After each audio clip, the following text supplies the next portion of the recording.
Welcome back, everyone, to We Are Tottenham TV, the only place to be on match day. And it's a quiet panel tonight. We've had people dropping out left, right, and centre. So you're lumbered with just me and Jimbo tonight. It's like being on our own channel, Jimbo.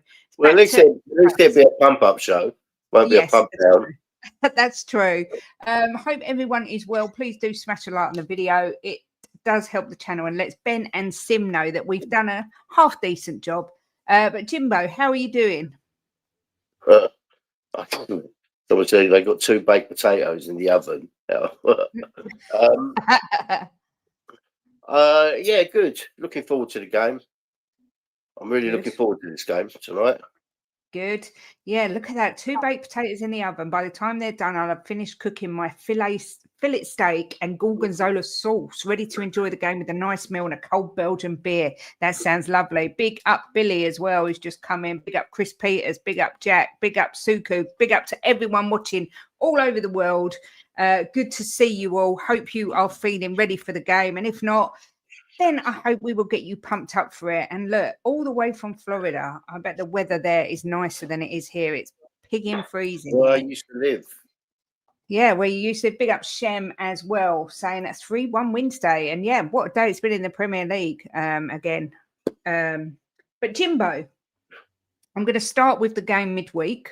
Obviously, Tottenham took on PSG, who are the current reigning winners of the Champions League. And we ended up, after a very impressive first half, going 1-0, then 1-0, then 2-1. And, you know, we all know what happened. We ended up losing the game 5-3. But do you think there are more positives to take from that game than negatives? Yeah, much more positives, Kate. I mean, you hit it on the head. The nail on the head when you said that it was individual errors. And some brilliance from them. I mean, they scored 2 wonder goals, didn't they? And we made 2 really silly errors, and the penalty. It was a penalty, but I mean, it's hard to go sliding in without your arm going up for balance. Yeah. You can't slide in with your arms behind your back, can you? So I think they're harsh, them penalties, when someone's trying to block it and it's their arm. But you know, we made a couple of silly errors, dithering in the box and just outside the box, which cost us, and they scored a couple of wonder goals. So yeah, but I think we did well. I think we put up a good fight, and a little bit. If we was just a little bit more solid at the back, we would have got something out of that. Yeah. Look, I thought it was a lot more positive when you put that up against the Arsenal game. It was chalk and cheese. We were a lot more front-footed, tacking. Like I said, and like you quoted me, it was a case of individual errors, which we as a team are quite prone to that, because I remember sitting defending Ange Postecoglou the sort of last season or the season before, saying, how can you blame Ange for individual errors? And again, we saw that against PSG. And when you're playing against teams of a high quality, whether it be in the Premier League, Champions League, you can't do that or you'll be punished. But look, I thought positives from the game, massive positives, were Archie Gray and Kolo Muani. Anyone else stand out for you? I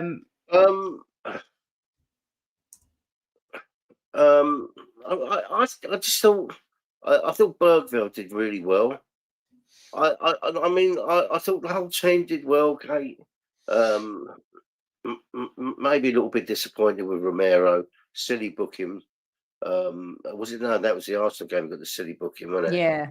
I was a little bit disappointed with Romero. Star dithering on the ball cost us that goal, and there was another one in the box where he could have cleared it, and he miss it and never hit the ball at all, swung in the air, and they ended up scoring. So I was a bit disappointed with things like that. But look, it's football. At the end of the day, mistakes will happen, and if you make mistakes against PSG, you will get punished. Yeah, of course you will. And they've got such quality. I mean, their quality really shone through with the likes of Vitinha, Barcola, Hakimi. They've got just an array of talent there. But touching on Romero, go on. Was you going to say something about PSG? It was nice to have get 3 goals, Richie and what's his name, the other guy, Muani. Yeah. It's nice for them to, Mawani. Mawani, to get some goals. I forgot his name. Yeah, 100%. He ain't been playing, has he? No, maybe he should wear the mask all the time. Yeah. I was going to touch on Romero. I've written it on my list. I mean, obviously he's captain of Spurs now, and I think it's kind of, I don't think it's outlandish to say that he's calmed his game down. He doesn't get as many bookings as he used to. I don't think he's as rash as he used to be. But how frustrating is it? Not only because he's a captain, but he's also a key player in this team. I mean, Van de Ven and Romero, when they're on form, they are unbelievable together. So how frustrating is it that he picked up what was a pointless yellow card against Arsenal and finds himself suspended? Yeah, that is really frustrating because it's the type of game tonight we need him. You know, even though I've got a lot of confidence in Danso, a lot of confidence. You would prefer Romero in there, but that's his game, isn't it? He does silly things and then he gets sent off another game for something stupid. It's just something we have to accept with him. But now he's captain, he should be taking things like that. Instead of getting the yellow cards, he should be stopping the other players from getting yellow cards. Yeah. Obviously, yeah, Deji was due, but he's had to go out with the missus. He's bailed on us, Deji. You wait till I see him. Obviously, you touched on Danso there. I was listening on Talk Sport. I was listening to Alex Crook, who, you know, we all know he's proper salty when it comes to Spurs. Okay. And he was talking about the signings that Tottenham have made, and he said Kudos was forgettable because he's not consistent enough. He said Paulinho is not one for the future, you know, although he's done well. But he said that he's not convinced by Danso. He thinks that he's not been a good addition. Now, I disagree and say I've seen a lot of positives from Danso. He's kind of an old school centre back, and I've got full confidence with him coming in tonight to partner Van de Ven. Do you agree, or were there concerns about Danso for you? Well, I agree with Colin. What Colin's just said, he'd rather miss tonight and back for Newcastle. I do agree with that, Colin, for sure. But no, look, I like Danso. I think he's the old style centre back. Kate gets stuck in. He's good in the air. You know, there's no far arsing around with him. So I think that he's a good addition to the squad. But I mean, look, we talk about Alex Crook. When does he ever say anything good about Tottenham? Never. This is true. This is true. He's very salty indeed.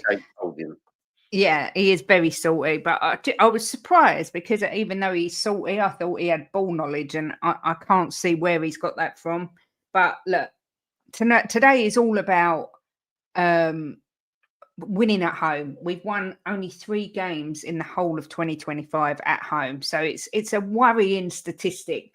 Mawani got his first 2 goals against PSG. Richarlison has got 3 goals in 3 games. However, when I did my predicted 11, I've actually left Mawani out, Richie out. I've put Vic in goal.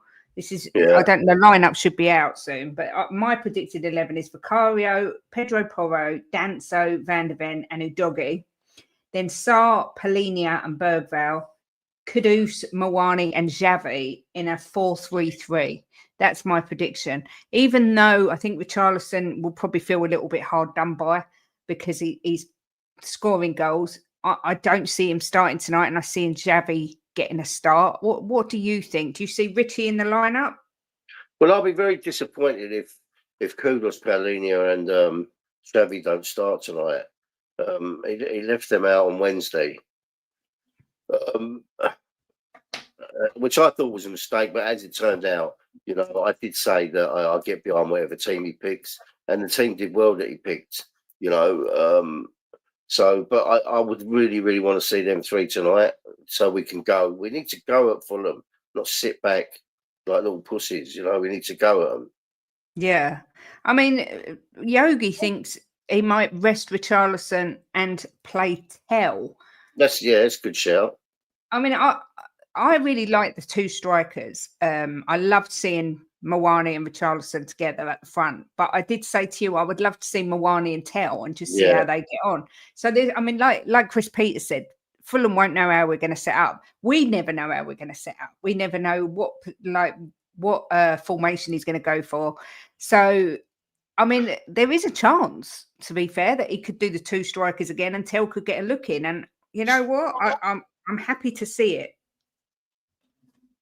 Yeah, It's definitely. it's a squad game at the end of the day, and obviously he's not in the Champions League squad. So, but there will also be one eye on the fact that we have got Newcastle away on Tuesday night, which is going to be a really tough game. They're already 3-0 up at Everton just in the first Yeah, half. but I mean, So I've got the game on, Kate. Everton are the architects of their own downfall, and yeah, he's they've had a been mare. terrible. Yeah, the keeper's had a mare. So, Yeah. but look, I wouldn't even be looking at Newcastle at the minute. I'll be looking at tonight and forget Newcastle. You know, tonight's the important one. Get 3 points tonight and worry about Newcastle tomorrow. You know. Yeah. Sunderland are top of the league, bonkers. Is that right? Billy. Arsenal top. Sunderland are in the top 4, I think. Oh, okay. I think they're 4th. Billy, I did see your question about why we don't stream on our channel. We did actually stream last night at 6 o'clock. So Sunderland are actually only 4th. You've got Arsenal, City, Chelsea, Sunderland, Villa. So, and if we was to win today, we can go up to 5th place, tied with Villa, with them obviously still to play. Look, this is a good call as well. Midfield 3, Paulinia. I hope not Pauline. Paulinia, Archie, and Lucas. Again, Archie Gray, thought he had a flawless performance against PSG.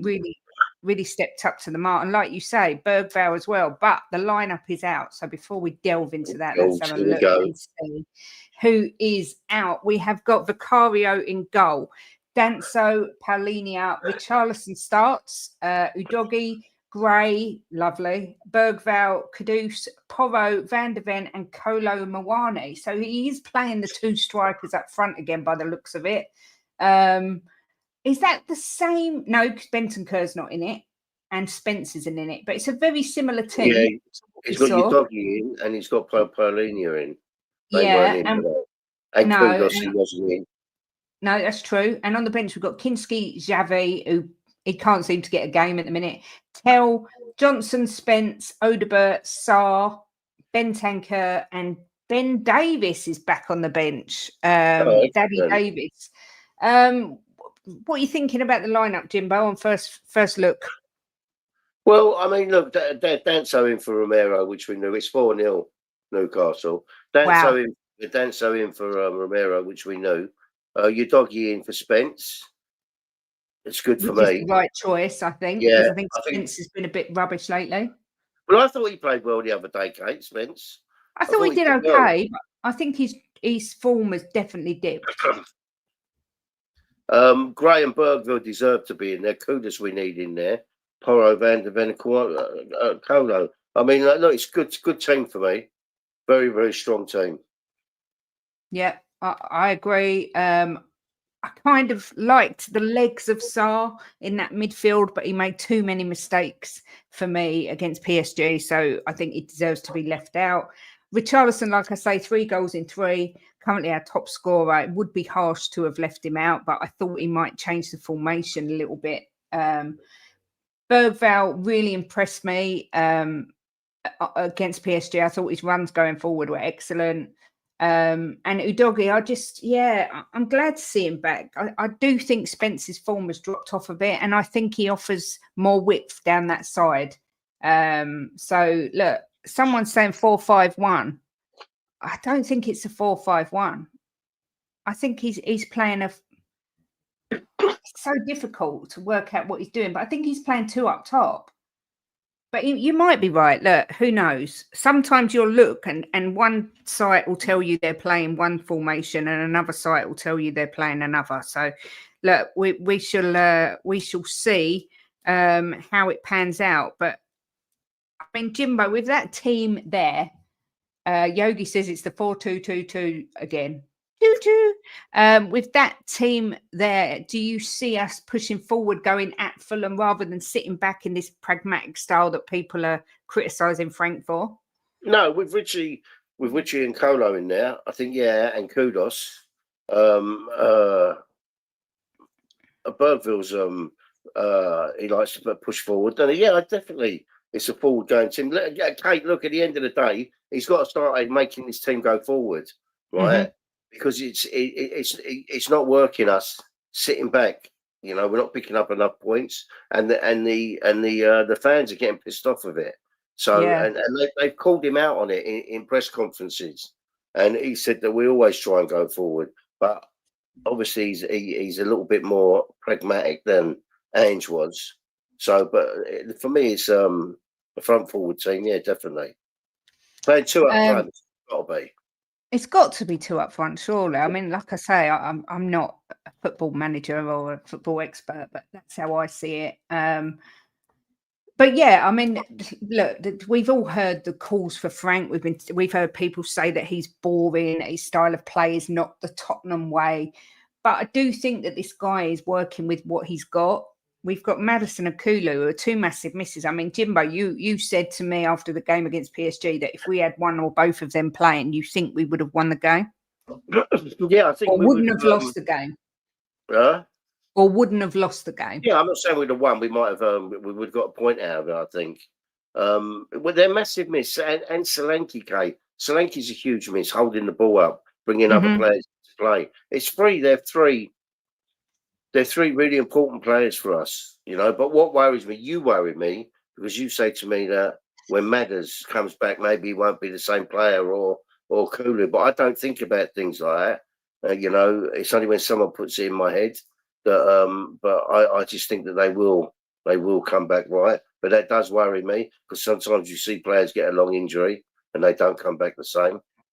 I mean, it's a reasonable thing, you know, to be worried about. I remember Bentancur, when he first come back, wasn't the same player that he had been previously. So there is a chance that Maddison won't be the same.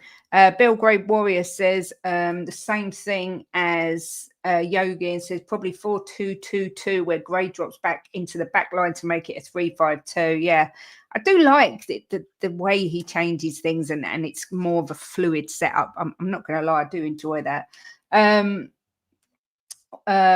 Let's have a look at the Fulham lineup, which must be out. Let's have a little look and share that instead, just to see who they've got. Yes, it's out. Or they've got Leno in goal. Didn't he used to play for Arsenal? Share this tab instead. So I'll tell you now, used to play for Arsenal. I know they've got Leno in goal. They've got Tete, who I actually like quite a lot. Anderson, Bassi, Sessignon. That sounds like a familiar name. Berg, Wobi, King, Wilson, Rao, and Chukwueze, however you say his name. I haven't got a clue. And then Lecomte, Castagna, Suense, Lukic, Kearney, Smith Rowe, Adama, Kevin, and Kusi Asari. Now, when I look at that, Jimbo, the first name that sticks out for me that concerns me is Iwobi. I think this guy is really underrated. He's a big... Oh, sorry, Belgrade. Well. Yeah, he did. Sorry, Belgrade. I meant Belgrade Wanderer.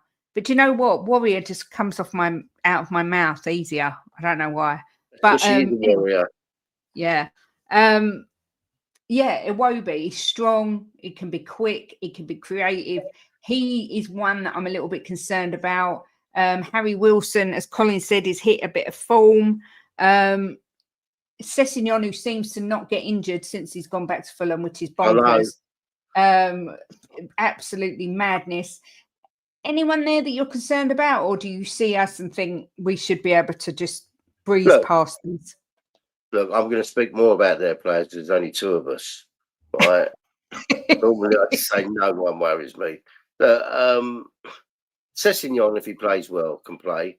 Iwobi, you're right, and Rowe, and obviously Wilson. But if you want me to look at their team and say, am I worried about playing them? The answer is no, I'm not. It's not like we're looking at an Arsenal team or a City team or a Liverpool team, is it? Let's be honest. So we should be beating these, Kate. Yeah, we should do. We should do. But then I think, you know, I mean, people say we've got quite a bad record against Fulham. I was looking in the last 7 games against them. We'd won 4, drawn 1, lost 2. Our last game, they beat us 2-0 at their place on the 16th of March. 1st of December last year, we drew at Spurs. Then March 24, Fulham beat us 3-0 at their place.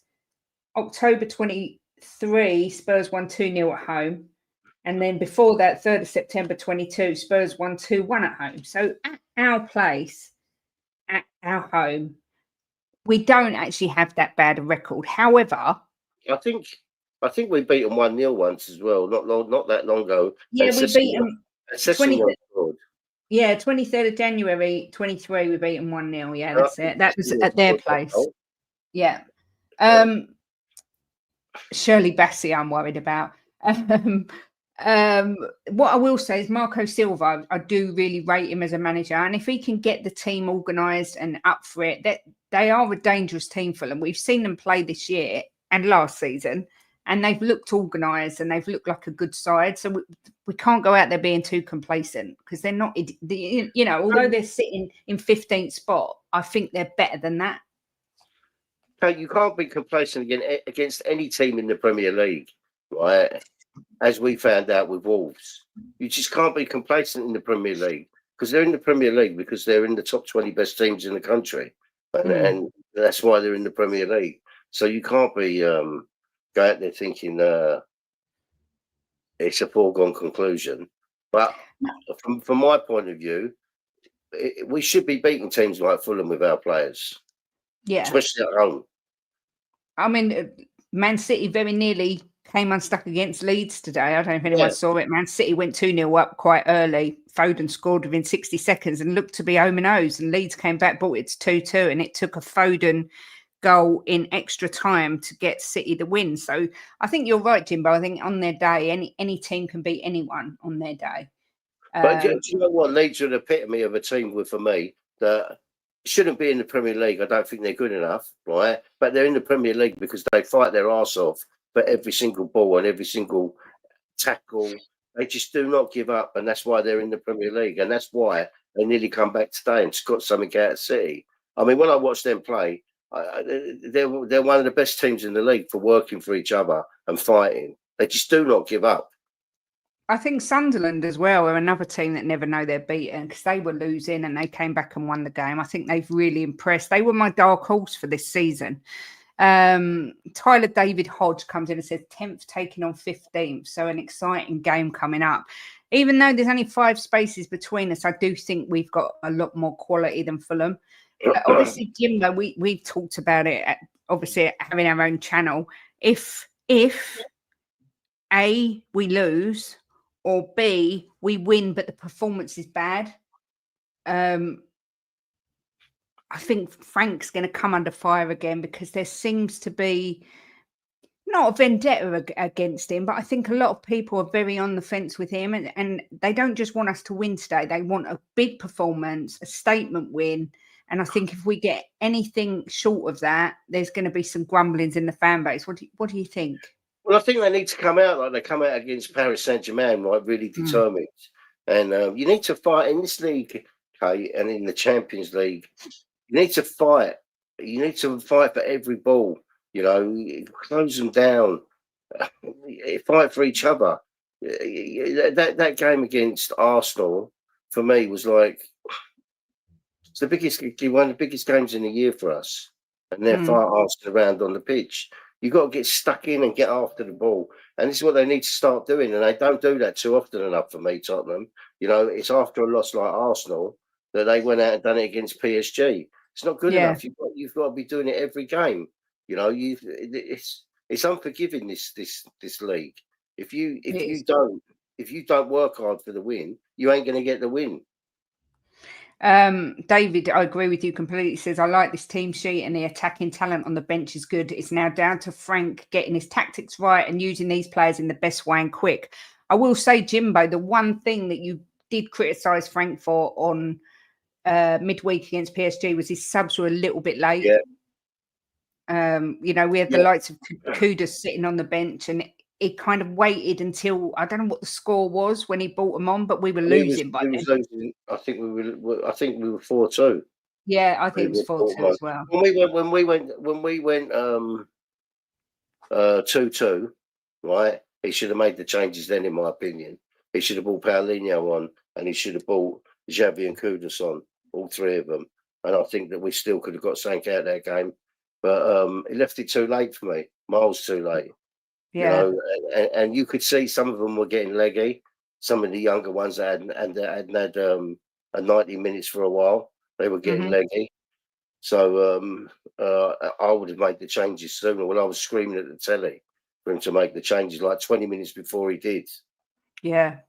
Yeah, absolutely, Leo. I think some people, no matter what happens today, will be on the Frank out train, but I'm firmly still on the Frank in train, because I just think to sack a manager after what will be 13 games in the Premier League and obviously other competitions on top of that, it's too soon. It's just too soon to even contemplate it. I don't know where this culture in football has come from. I blame Chelsea for a lot of it, where if a manager doesn't get instant overnight success, they're going to start sacking them. But look, I mean, David agrees with you. Frank's sub better this game. I think that was his only mistake, probably against PSG. Yeah.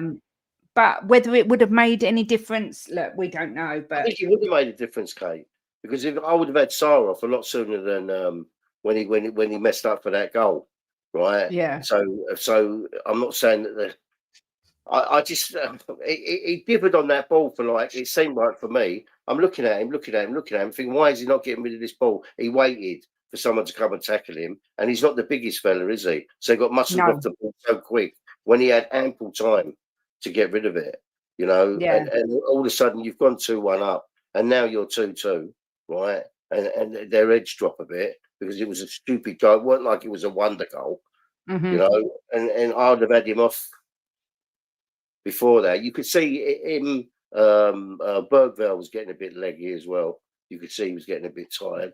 And they, you know, they hadn't played the full 90 minutes for a while. So it was to be expected. yeah.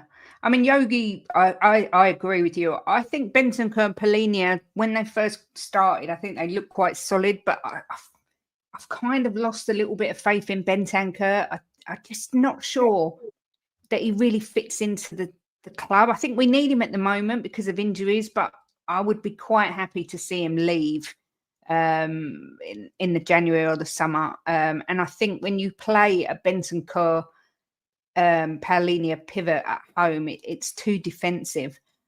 So yeah, I'm pleased that Bentancur's not starting. Reece says the revolving manager door will never work with any club. It will be constant rebuild. Stick with Frank and give him time. Yeah. And yeah, and Colin, I agree with this as well. Frank was Mr. Brentford. He's still learning his way around this club. I mean, he was at Brentford for a long time. This is a bigger club, bigger expectations. 7-8 years, I think. Yeah, yeah. So, you know, it is going to take time. 4 months is nothing, is it? I mean, it's took Arsenal nearly 6 years to get to where they are. And the first couple of years, and even a couple of seasons ago, you know, there's still, you know, they've not won anything significant. All right, this year it looks like they're going to be successful, although we hope and pray they won't. So I think stability at a club is very much underestimated. I think we need to stick with a manager like we did with Poch, back him and just see where it takes us. But Jim, I was reading today that the atmosphere at the Tottenham Stadium's been described as declining, and they're putting it down to partly down to the extortionate ticket prices and partly down to a less vocal crowd. Now, the ticket prices, there's not really anything that like we can do about that. It's something that only the board can do. Why would you not sing because you paid a bit more for your ticket? I mean, that don't make sense to me, Kate. So whoever said that, I can't get me a ground there. If you're going to go to the football, you go to the football. That's part of it. It's just singing for your team. But look, someone told me, right, or never told me personally. I saw him on a stream. Said that it was because a lot of the people, a lot of the groups that sung together, separated. I've been separated because there's the stadium, so they're not in the groups they used to be where it used to be. I mean, like when I had my season ticket at White Hart Lane, I was in a group, you know, that were noisy, and then there was two groups on the other side.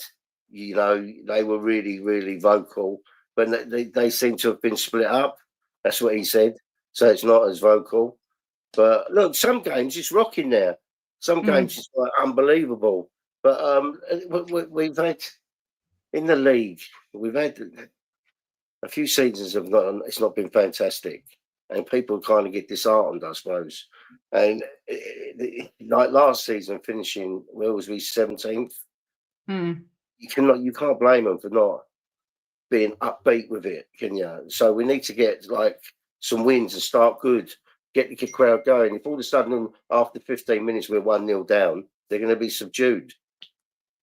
Yeah, I mean, that south stand was built to be a wall of noise, and often it isn't. But I don't, having gone to the stadium, Jim, we've heard it when it's been good and we've heard it when it's been bad. But I just kind of feel like the way they've actually designed it, the fact they've put the away supporters where they have, they've got a really good view right at the front, and where we was, the only two people that were singing were me and Leo. And me. Yeah, but me and Leo were loud. But that's because you've got big mouths. But I mean, it was quiet. It wasn't great where we were sitting. Yeah, and the away fans are unbelievable. I mean, I say it every single time that when I'm watching Tottenham away, right, when they're away, the fans are just unreal. They should stick all them fans in one block.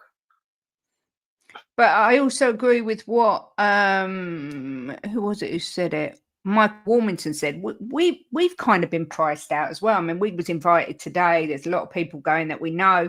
It costs us so much money to go because you've got the tickets, then you've got the travel, you've got food, drink. It isn't just I remember going to Charlton and I'd pay like 15 quid for my ticket, get a train for like £5, and the whole day would cost me 25 quid. You're talking a couple of £100 for me. At least for us, where we live, because we live 4 or 5 hours away from it. This is why we don't go to the games, Billy. I mean, we're 4 to 5 hours away from the stadium anyway, but it just costs us so much money. But unfortunately, last season, but we went down and we stayed down there. Yeah, it's different when you're going on obviously I've got drive as well, and I've got fibro, and it's just a lot. But this is the trouble with football these days. Real working class fans have been priced out of it. I don't want to go on a tangent about this because it's a pump up show, but I think that has got a lot to do with it because some people do just go for a day out, and because they kind of, like I say, when we go, it is like a day out. It's a real treat for us to go to the football, whereas it used to just be something you did every other week. So I did home most times, home and away. When I had my season ticket, I used to go to a lot of away games. But you get older, life changes, children, wife, we moved. Moved. It's not. See, £600 for Colin and his two boys. So, and I think that one game, Colin. For the whole day, because he's in Wales as well. I mean, he's a long way away, so you can't. You can't underestimate how much that plays into it. But look, hopefully, if Frank's successful, if he can bring some success to the team, the way we play and starts exciting fans, then that atmosphere will grow, because what we all want is to make White Hart Lane a fortress. When you look at Arsenal and they're singing that North London forever, even though it makes my skin crawl, it feels like that Anfield atmosphere when they're singing You'll Never Walk Alone, and it's intimidating, and that really is the 12th man. So let's hope that will come. Android says, can I just say before you go on, 600 quid for Colin, for him and his two boys. I mean, that's extortionate, isn't it, for a day out? Yeah. We're not away. We are at home. We're at the Tottenham Stadium today. But like I say, I think it's something that hopefully will come. And I think the more, it's kind of a vicious circle. The more we win, the better the atmosphere will be. But we need the atmosphere to improve to help us win, if that makes sense. It's kind of a vicious circle. But look, going back to tonight's game, Graham Bergvall paired in Paris midweek, really put a lot of running in, showed a bit of pace. Do you expect to see that tonight, Jimbo, then really going forward? Yeah, definitely. It's nice to see him and Gray form a bit of a relationship as well. I thought they were really worked well together against PSG. So it's nice to see that, and it's nice to see him put them both back in as well. Yeah. Yeah, and the thing is as well, Gray, you know, he kind of splits opinion. A lot of people don't think he's ready or don't like him. A lot of people think he's like a decent player, but I think he needs a good run of games. And I know it's difficult. You're talking about Gray. Archie Gray, yeah. Yeah. You know, he's 19, same as Bergvall.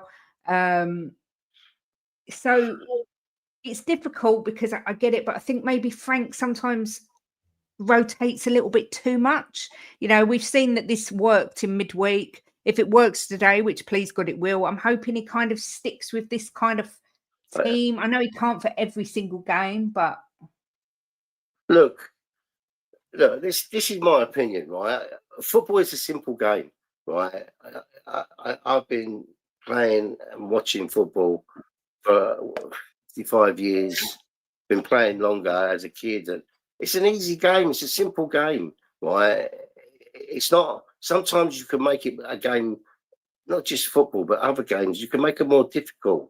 Everything, just do everything. Do the simple things in football. You know, keep the ball, move forward, fight for the ball. You know, it's not a hard game, is it? Sometimes I think that managers overdo it with their formations, and you know, it's a simple game. Football. It has always been a simple game. You know, I think sometimes as well, when you know Frank, he says he doesn't listen to social media. He said he doesn't watch pundits. He doesn't listen into the criticism. But I think it does filter through, and I think sometimes they overthink it, so they try and tweak it too much. All these inverted fullbacks and pivots, and you know, 4-4-2, 4-4-2, right? So sometimes 5-3-2, right? It's simple. All these different stupid formations they do, and then they get like, look, Archie Gray and Bergvall. This is what I'm pleased he's done. They had a fantastic game against PSG. Right, he's put them back in again. Sometimes you can swap the players around too much. Have we ever played the same team this season? Attacking? No. Do you know what? I don't know if we have. I don't know if we've played exactly the same team. I'm not actually sure. It used to be you put your best 11 on, right, and you have your subs. Some of them are really good, right? You sub them round after a certain time because they're getting tired because they've worked their bollocks off, right? You have an injury, and then you've got your ones behind them, you know, that come in, and then they come on as subs. It's how football used to be. Always your best 11 started. I know with all these competitions they can't really do that now, but don't change it around too much. You want to keep a solid block of players so they get used to it and work well together. You know? Yeah, I mean, I agree with Reese. We do have to rotate when you're playing 3 games. You have to rotate, but don't rotate too much. You know. Yeah. There's got to be a happy medium. Yeah, there's got to be a happy medium. You very rarely see Arsenal change loads and loads of players. Very rarely see it. The thing is, I'm not even convinced. 2 things. I'm not sure Frank's 100% convinced who his best 11 is yet. And the second thing is, we've been really unlucky because we've always seemed to be really affected by injuries. And I know all teams are affected by injuries, but it's always our real first team players, like Maddison, our most creative player. Yeah, but that is the idea of your subs, Kate, right? You have decent subs. So they do get rotated, right? Not loads and loads, but when you get an injury, they come in and they take over. You know, that's what football used to be. But now it's like you see so many changes in teams, in some teams now. When you see the top teams, very rarely they made loads of changes. Very rarely. These 2 are priceless. She's ruthless. And that's probably fair. Yeah. There should always be like a spine of a team. I agree that you know that they're going to be playing because they're always going to be the spine of the team. And like I say, I'm not convinced Frank knows whose best 11 are yet. You know what, Kate? When I had my season ticket, right, back in the 80s and the 90s, right, I knew before I went to the game who the team was going to be. If they were fit, they played. It was as simple as that. They were your best players, you know. Yeah. Unless one was injured, then your best sub who was in that position come on. But I mean, I do understand. Someone said about the rotation now. It is a bit harder now because there's so many games. But it's still you should have a strong spine of a team. 100%. It's old school football, yeah. Do you know what Jimbo is getting? God forbid, but when he dies, I'm going to have 4-4-2 put on his gravestone because he goes on about it all the time. What happened to good old 4-4-2? What about good old 4-4-2? Chopping and changing, you know, and they were warriors back in them days. But you can't do that now. There's rules and regulations and VAR. Yeah, exactly. Football used to be an easy sport, but now with VAR and the likes of, you know, did it touch his hand to ball, ball to hand, whatever the freaking hell's going on. You know, it's bonkers. It is bonkers. But look, it is what it is. We move. Another one who's saying it looks like a 4-2-2-2-2-2-2-2-2. Which works well for us. I agree. Be like Jay Murray, who says he's hit the button ages ago because it's big Uncle Jim and Auntie Kate. Yes, it's just us flying the flag tonight. I mean, look, in the old days, Kate, right, the defenders move forward and the good ones, the good defenders on the ball, help the midfield, and the midfield come back and they help the defenders, right? That's how it was, you know. They all these stupid fucking pivots and all that nowadays. Does my nutting on. So I don't even know what half of them mean. Some of the words they use in these setups. Newcastle now 4-1 apparently. 4-1, yeah, and Everton had one saved off the line as well. Going back to the team, Jimbo, obviously I touched on the fact that I think Spence, I think his form's dropped a little bit, but I liked Udogie on the left. I think he gives us more width, but I'd also like it when he pairs up with Odegaard. Do you think it's because Spence... I don't know. I mean, have you got a preference who you prefer out the two? I think that I think with a more open team, I think Spence is it's better for us. Like so against PSG because they were more open than Fulham are going to be. Fulham are going to be quiet, sit back a bit. I think I like Spence because he can get forward. But look, your dog is tough, strong, hard to knock off the ball. So for me, it depends what team you play. But I think your dog is probably better against Fulham than Spence.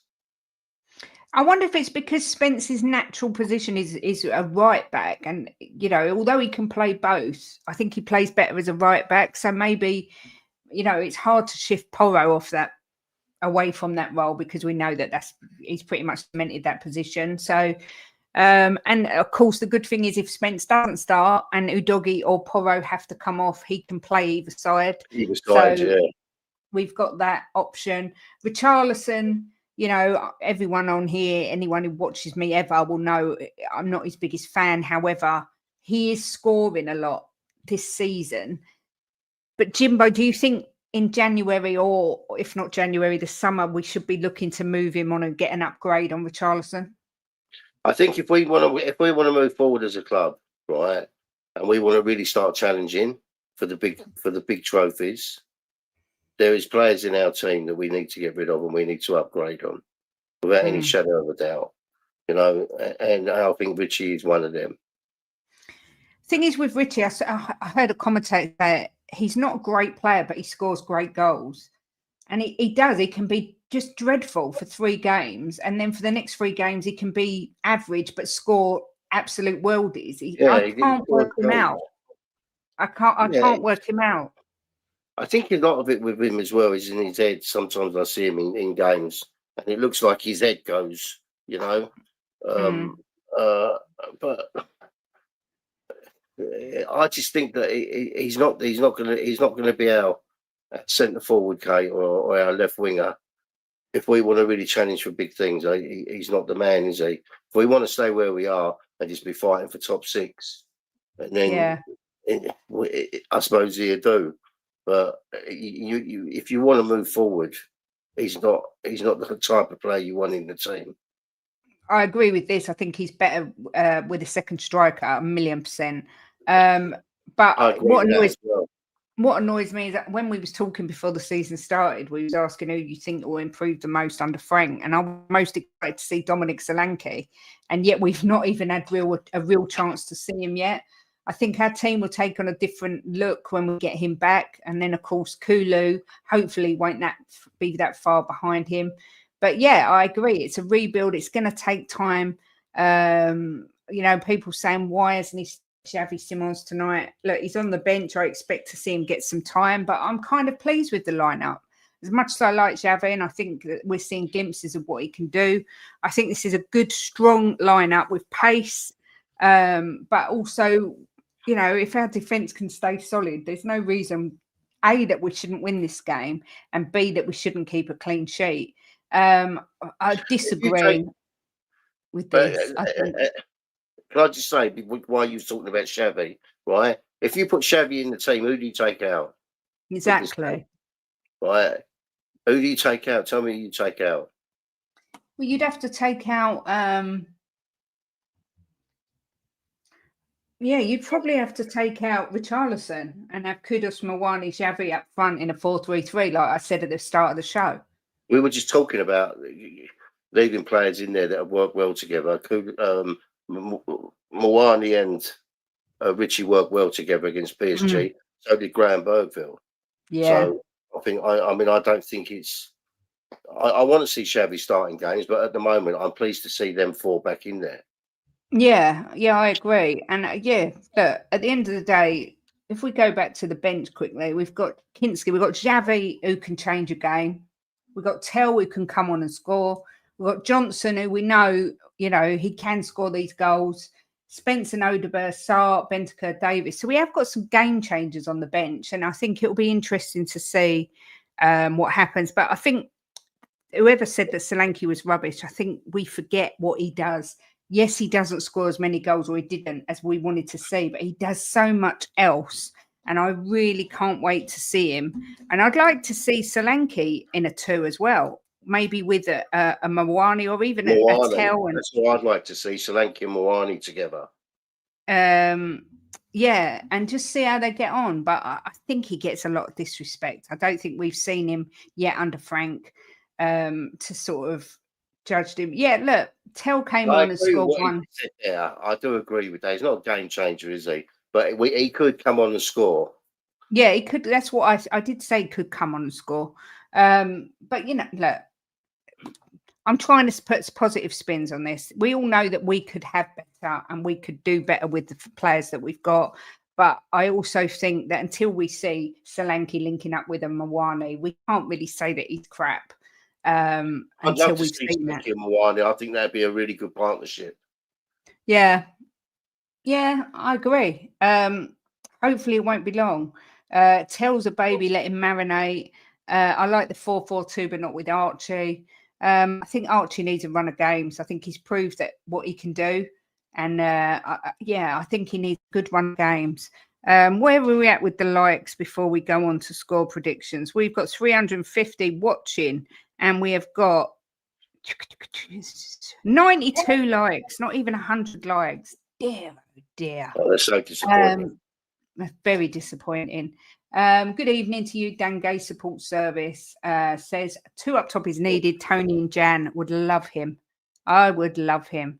But it is getting to that time of the show where we need to know what you think the score will be tonight and who will score the goals. I have a few already. I've got Litterick who says, come on you Spurs, 4-1.